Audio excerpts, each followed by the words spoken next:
avec un effondrement de beaucoup de la plupart des économies des pays du Sud, avec aussi une exode des populations souvent mortelles. Nous sommes face à une exigence urgente, c'est d'essayer d'apporter, d'offrir une ambition et des propositions à une jeunesse désespérée, prête à tout pour survivre. Nous avons les moyens de valoriser le capital humain, surtout en utilisant en particulier donc, les technologies donc, numériques. Mais alors, quel modèle économique proposer qui mélange à la fois la création économique et l'emploi? Quels axes stratégiques proposer qui aussi incluent les acteurs, le partage et la convergence des économies du Nord et du Sud? Une véritable révolution culturelle que nous devons accompagner et que nous devons aider en apportant toute l'expertise, toute la technicité qui est à la vôtre aujourd'hui, vous tous qui sont ici réunis pour ces 9e rendez-vous. Je vous souhaite une bonne journée. Ça fait 9 ans que nous faisons cette affaire ensemble. 9 ans. C'est un grand plaisir pour nous, un grand honneur. Mais cette année est quelque chose de tout à fait particulier. Ça fait 9 ans que nous réfléchissons au dysfonctionnement des relations entre l'Union européenne et la Méditerranée, le processus Barcelone, etc. Mais donc nous faisons des diagnostics qui sont toujours les mêmes, qui sont toujours comment est-ce que, au fond, nos sociétés de l'autre côté de la Méditerranée peuvent être aussi aveugles sur l'intérêt qu'elles ont à se développer de manière conjointe avec les pays de l'autre côté de la Méditerranée.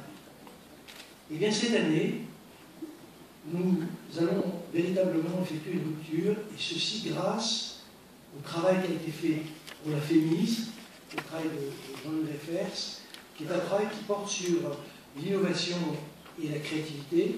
J'ai oublié le titre exact du livre, mais Jean-Louis en parlera tout à l'heure, et qui est absolument novateur. Pourquoi? Pour 2 raisons. Et c'est les 2 raisons qui rendent cette année si importante. La première, c'est qu'il met une perspective, c'est qu'on arrête d'inlassablement expliquer que nos mécanismes traditionnels d'aide, de transfert, tout ce que ne marche pas. Premier aspect, puisqu'au fond, ça se termine toujours par une déclaration, on dit voilà que ce qu'il faudrait faire, enfin, en réalité, tout ça c'est une sorte de litanie inutile. Et deuxième aspect, c'est que ce qui est exceptionnel dans le livre de Jean-Louis Refers, ce qui est exceptionnel, c'est qu'il confronte notre problème méditerranéen, plus exactement il intègre notre problème de Méditerranée avec les problèmes de l'ensemble des pays du monde confrontés au problème de l'innovation. C'est le problème de l'innovation, il concerne autant une société comme la nôtre, la société française, qui est quand même pas en forme que ça, même si le Standard & Poor's nous félicite de tout ce que nous faisons, mais qui n'est pas si en forme que ça, qui a donc besoin d'entièrement repenser son modèle de croissance pour les années qui viennent. Il y a 1000 versions de ça, mais c'est le même sujet d'un côté et de l'autre de la Méditerranée. Et l'originalité, c'est de dire qu'au fond, on peut inventer ensemble, positif, perspective, sortir des diagnostics et se projeter dans l'avenir.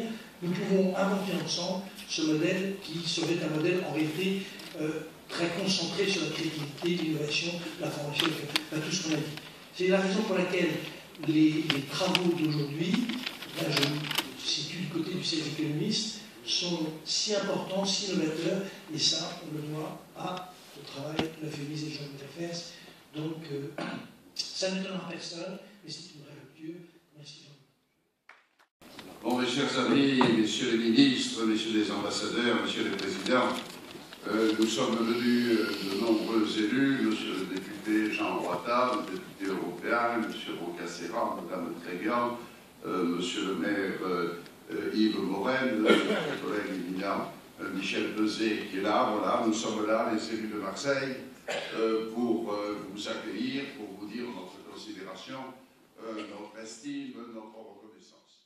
Messieurs les ministres, messieurs les ambassadeurs, messieurs les présidents, c'est un honneur d'être là avec Henri Rouanezé, avec M. Lorenzi, avec M. le doyen Refers, à qui nous devons beaucoup de choses. Sans son intervention il y a quelques années, sans les liens que nous avions établis, parce que Dieu garde, on voudrait toujours opposer les partis politiques ou les clans politiques. Dieu merci, nous arrivons à nous parler, nous arrivons à nous estimer. Et il y a quelques années, parce qu'une fois j'avais rendu service à Mme Cresson, lorsqu'elle était Premier ministre, et souvent secouée par ses propres amis politiques, avec réflexe, Mme Cresson un jour nous dit, si vous voulez, on fait pour l'Europe une école de la deuxième chance dans tous les pays européens, si vous la voulez pour Marseille, elle est pour vous. Voilà ce qu'il arrive lorsque les hommes et les femmes qui sont engagés dans la politique savent encore se respecter, n'ont pas toujours l'invective, la grossièreté, la méchanceté dans leur bouche, mais au contraire la considération pour ce que ensemble nous essayons de faire. C'est un grand honneur d'être à vos côtés ce matin pour ouvrir cette nouvelle édition des rendez-vous économiques de la Méditerranée, les 9e déjà, M. Lorenzi le soulignait. Les rendez-vous économiques de la Méditerranée sont devenus au fil des années un événement de référence ancré dans la semaine économique de la Méditerranée. Nous venons de vivre une semaine économique de la Méditerranée dense et enrichissante dédiée à la culture. Un thème particulièrement opportun en cette année durant laquelle Marseille est capitale européenne de la culture. Ce grand événement a donné un coup d'accélérateur à notre territoire, a permis de faire sortir de terre des équipements culturels de renommée internationale et a fédéré les énergies autour d'un grand projet structurant. Nous nous sommes en effet appuyés sur deux fondamentaux, le partenariat et le territoire. Les collectivités se sont engagées ensemble dans une même ambition. D'Arles à Aix-en-Provence, en passant par Aubagne, Istres, Martigues, Salon de Provence et Marseille, nous avons mobilisé nos forces vives, issues des mondes culturels, politiques et économiques. Voilà un bel exemple de ce que la culture peut apporter au développement du territoire. La culture permet à outre le dialogue et la compréhension mutuelle et les facteurs de paix et de rapprochement entre les hommes, ce qui est plus que jamais nécessaire autour de la Méditerranée. Mais la culture, c'est également l'industrie créative, l'innovation, sujet que vous allez développer, je crois, aujourd'hui même. Face au chômage de nos jeunes, l'économie du savoir est une opportunité à saisir. Les jeunes diplômés ne manquent pas, encore faut-il transformer les connaissances en compétences adaptées au marché du travail, et surtout favoriser la créativité, l'entrepreneuriat. Les pouvoirs publics ont une responsabilité, nous devons créer les conditions nécessaires à l'innovation. C'est la raison pour laquelle la ville de Marseille mène une politique volontariste, cohérente et continue de soutien aux grands organismes de recherche ainsi qu'aux établissements d'enseignement supérieur. Marseille a également fait le choix des industries de la création, films, télévision, multimédia, qui représentent un secteur de croissance au potentiel considérable en termes d'attractivité, de formation aux nouveaux médias et d'emploi. On tourne actuellement à peu près 200 films par an à Marseille.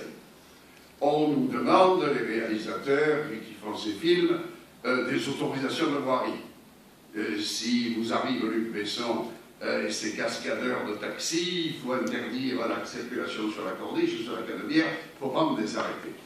Nous les prenons. Et la seule exigence, la contrepartie que nous demandons, faites travailler les intermittents du spectacle de Marseille. C'est la seule condition que la mairie met, et pour le reste, nous autorisons tout cela. Ouvert en juillet 2004, le pôle média de la Belle de Mai à Marseille constitue un lieu unique en Europe où les métiers du cinéma, de l'audiovisuel, il regroupe aujourd'hui une cinquantaine d'entreprises et 800 emplois autour de l'industrie de l'audiovisuel, des contenus et de l'Internet notamment, résolument tourné vers l'innovation. Le pôle média de la Belle de Mai propose également des solutions d'accompagnement pour les start-up souhaitant s'installer à Marseille à travers sa pépinière d'entreprise, Marseille Innovation et son incubateur multimédia.